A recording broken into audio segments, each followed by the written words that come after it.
জয় নিতাই, জয় গৌ। দেখো আমার নিতাই চার জামাই ষষ্ঠীর দিন কি সুন্দর সেজেছে। সকালটা ছিল 12ই জুন জামাই ষষ্ঠী, আর সেদিন ছিল একটা স্পেশাল দিন, মানে জামাই ষষ্ঠীর সাথে আমার ছেলেরও জন্মদিন ছিল। তো সাধারণত আমি 13ই জুনই ওর জন্মদিন পালন করি, বাট সেদিন অফিস ছিল, পরে মনে পড়েছে যে অফিসে চলে যেতে হবে, তাই 12ই জুন ওর জন্মদিনটা পালন করেছিলাম।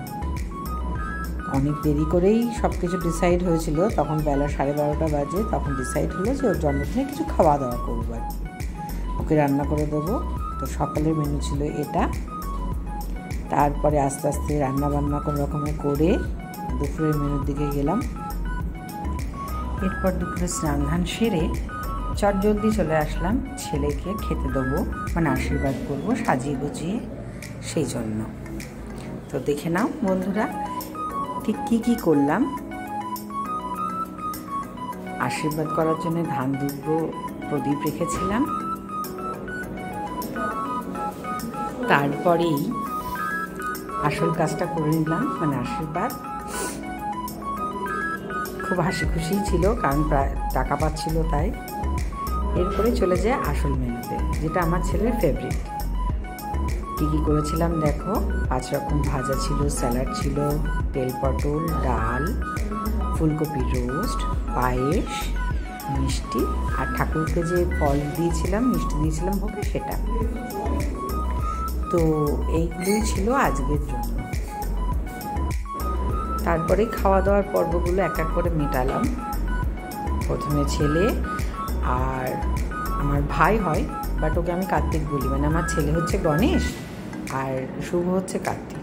তো কার্তিক আর গণেশ খাওয়া দাওয়াটা সেরে নিল। আর যেহেতু আজকে ছিল ষষ্ঠী, একসাথে দুটো খাবার খাইয়ে দিলাম সবাইকে। আর আমাদের ষষ্ঠী ছিল আজকে আমার এক কাকিমার কাছে। যেহেতু আমার মায়ের এবার কালো সুচ আছে, তো ওই বাড়ি আমার ষষ্ঠী হয়নি, এবং মায়ের খুব শরীর খারাপ, সেই জন্য এবার হয়নি। তো আমার বান্ধবীর মা ডাকলো আর আমি চলে গেলাম। এই হচ্ছে সেই বাড়ি গেছিলাম। এই হচ্ছে আমার দাদা, জামাইবাবু কাম দাদা, তার ছেলেটা খুবই শান্তশিষ্ট, সেটা একটু অ্যাটিটিউড দেখলেই বুঝতে পারবেন আপনারা, ওই দেখুন। আর এই হচ্ছে আমার বান্ধবী বোন, আমার বান্ধবী কাম ঝোপড়ুটের বোন বেশি।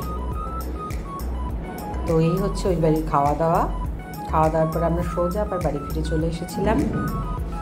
যাই হোক, আজকে সারাটা দিন খুব ভালোই কেটেছে, খাওয়া দাওয়া দিয়ে, ঘোরা দিয়ে, খারাপ কিছু হয়নি, কারণ খারাপটা মনে রাখা উচিত না, ভালোটাই মনে রাখা।